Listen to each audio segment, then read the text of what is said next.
नेपाल से लगे हुए जो बताए गए हैं पीछे आपको याद करा दिया है इसको निमोनिक्स के साथ नेपाल वाले याद करा दिए गए हैं। बाकी चीज़ों को हम देखो समझ लेते हैं यहाँ पर। नेपाल के यहाँ पर हम क्या देखने वाले हैं जो राज्य सीमा बना रहे हैं। सबसे पहले हम उत्तराखंड को पकड़ेंगे। उत्तराखंड के बारे में हम जानते हैं कि यहाँ से उत्तर प्रदेश के ही 13 जिलों को लेकर के एक उत्तराखंड राज्य बनाया गया। अब उत्तराखंड राज्य से उत्तर प्रदेश के भी तो कुछ जिले होंगे जो सीमा बना रहे होंगे। तो कौन-कौन से जिले हैं? ऊपर से पकड़ते हैं हम सबसे पहले। कौन-सा? यहाँ देखो सहारनपुर की यह सीमा दिख रही होगी आपको। मैप पर ही ध्यान से देखना है और फिर आपको खुद से इसको मैप जब दे दिया जाएगा, पीडीएफ दे दी जाएगी, इसको बहुत ध्यान से करना है, बार-बार रिवाइज़ करना है इसको और इसको विजुअलाइज़ ही करो आप। सबसे पहले देखो यहाँ सहारनपुर दिख रहा होगा जो सीमा बना रहा है। तो पहला कौन-सा हुआ? सहारनपुर। दूसरा देखो यह आपको जो जिला दिख रहा है यह कौन-सा है? मुज़फ्फरनगर जिला है। तो दूसरी सीमा कौन-सा बना रहा है? मुज़फ्फरनगर। सहारनपुर फिर आगे बढ़ते हैं मुज़फ्फरनगर और फिर आपको यह बड़ा-सा राज्य दिख रहा होगा बिजनौर। तीसरा जिला कौन-सा है? बिजनौर। चौथा जिला आपको देखो मुरादाबाद दिख रहा होगा। यह जिला कौन-सा है? मुरादाबाद। तो हमने नंबर 1 देखा सहारनपुर, दूसरा देखा हमने मुज़फ्फरनगर, तीसरा बिजनौर, चौथा देखो आपको मुरादाबाद, पाँचवां रामपुर क्लियर तरीके से दिखाई दे रहा होगा, यह सीमा बना रहा है उत्तराखंड के साथ। छठा आपको दिख रहा होगा बरेली और पीलीभीत जो है, पीलीभीत पर भैया आधा पीलीभीत जो है उत्तराखंड से सीमा बना रहा है और आधा पीलीभीत देखो भैया नेपाल से सीमा बना रहा है। क्लियर? तो इस आधार पर हम समझे कि पीलीभीत जो है दोनों जगह पर नजर आएगा, उत्तराखंड के साथ भी सीमा बनाएगा और नेपाल के साथ भी सीमा बनाएगा। तो उत्तर प्रदेश से सीमा बनाने वाले उत्तर प्रदेश के 7 डिस्ट्रिक्ट हैं जो उत्तराखंड से सीमा बना रहे हैं। ठीक?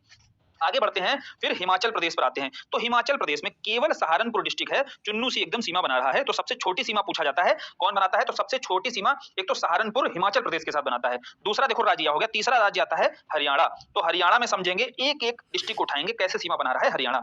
सबसे ऊपर देखो तो आपका सहारनपुर ही मौजूद है। पहली सीमा कौन बनाएगा? सहारनपुर। दूसरा उससे सटा हुआ देखो लगा हुआ है डिस्ट्रिक्ट शामली, जो सबसे हमारा छोटा डिस्ट्रिक्ट सबसे छोटा डिस्ट्रिक्ट नहीं है।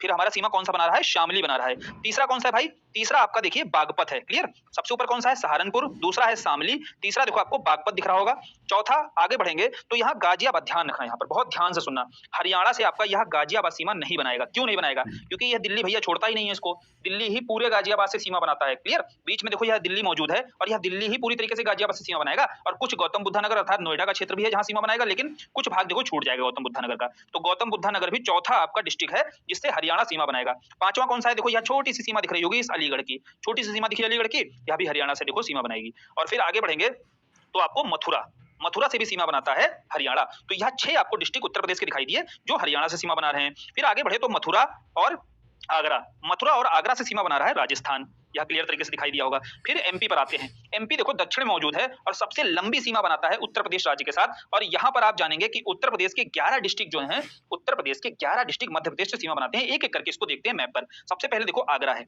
आगरा मध्य प्रदेश के बॉर्डर पर है। दूसरा है आपका देखो यह इटावा, दूसरा कौन सा है? इटावा राज्य है। तीसरा देखो जालौन आपको दिखाई देगा। फिर आगे बढ़ेंगे तो झांसी, यह जो आपका डिस्ट्रिक्ट दिख रहा है यह झांसी है, यह भी आपका मध्य प्रदेश से सीमा बनाता है और ललितपुर तो घुसा ही हुआ है मध्य प्रदेश के भीतर। ठीक? यह पूरा जो ललितपुर झांसी वाला जो क्षेत्र है और महोबा वाला क्षेत्र है, यह मध्य प्रदेश के अंदर ही घुसा हुआ है। पहले शुरुआती स्तर पर मांग होती थी कि इसे मध्य प्रदेश में ही शामिल कर देना चाहिए। क्लियर? तो आगे बढ़ गए हम, तो ललितपुर से आगे बढ़े तो फिर महोबा छठा आपको दिखाई दिया। महोबा से आगे बढ़ते हैं तो फिर यह बांदा आपको दिखाई देगा। बांदा, फिर बांदा से लगा हुआ है चित्रकूट, चित्रकूट से आगे बढ़ेंगे तो प्रयागराज, प्रयागराज से आगे बढ़ेंगे तो मिर्जापुर, मिर्जापुर के बाद सोनभद्र भी है जो मध्य प्रदेश से सीमा बनाता है। यहाँ देखिए आपको ध्यान रखना है कि हमीरपुर कभी-कभी ऑप्शन में दे देता है। तो भैया हमीरपुर जो है आपका सीमा नहीं बनाता है। ठीक? ध्यान रखना, बुंदेलखंड क्षेत्र से आपको हमीरपुर अगर ऑप्शन में आ गया तो आप हमीरपुर कहीं सही मत टिक कर देना। हमीरपुर की देखो आपको यहाँ पर लोकेशन देखनी है, अंदर है, तो यह सीमा नहीं बनाएगा मध्य प्रदेश के साथ। आगे बढ़ेंगे फिर हम देखेंगे कि छत्तीसगढ़ भी सीमा बनाता है भाई। तो छत्तीसगढ़ कहां पर सीमा बना रहा है? छत्तीसगढ़ आपका सोनभद्र के साथ सीमा बनाता है। छत्तीसगढ़ के साथ सीमा बना रहा है सोनभद्र के साथ। और आगे बढ़ेंगे तो झारखंड दिखाई देगा, झारखंड भी आपका सोनभद्र के साथ सीमा बनाता है। तो एक तो मध्य प्रदेश के साथ सीमा बना रहा है सोनभद्र, छत्तीसगढ़ के साथ भी सीमा बना रहा है, तीसरा झारखंड के साथ सीमा बना रहा है। आगे जब हम बिहार देखेंगे तो बिहार के साथ भी क्या देखो सोनभद्र जो है सीमा बनाता है। तो यहाँ हमने पकड़ा कि सोनभद्र जो है हमारा 4 राज्यों के साथ सीमा बनाता है। सोनभद्र इकलौता ऐसा जिला है जो 4 राज्यों के साथ सीमा बनाता है और सब मैप पर दिख रही है क्लियर तरीके से। Number 1 MP, number 2 Chhattisgarh, number 3 Jharkhand, number 4 Bihar. ठीक? आगे बढ़ते हैं, बिहार देखते हैं किससे सीमा बनाता है। एक तो सोनभद्र हो गया और सोनभद्र से लगा हुआ यह डिस्ट्रिक्ट है चंदौली, चंदौली के बाद फिर गाजीपुर आ जाएगा, गाजीपुर के बाद देखो बलिया जो हमारा सबसे पूर्वी जिला है। फिर आगे बढ़ेंगे भाई तो देवरिया, देवरिया के बाद फिर कुशीनगर और कुशीनगर के बाद महाराजगंज। तो 7 आपके देखो डिस्ट्रिक्ट यहाँ मौजूद हैं जो बिहार के साथ सीमा बनाते हैं। सभी को आपको खुद से भी एक बार मैपिंग करनी है तो और अच्छे से यह तैयार हो जाएगा। तो यह जितने भी पड़ोसी देश हैं, पड़ोसी राज्य हैं सॉरी, उन पड़ोसी राज्यों से जो डिस्ट्रिक्ट सीमा बनाते हैं सब बहुत डिटेल से यहाँ पर समझाकर दिखाया गया है, विजुअलाइज कराया गया है और विजुअलाइज करने के बाद में आपको चीजें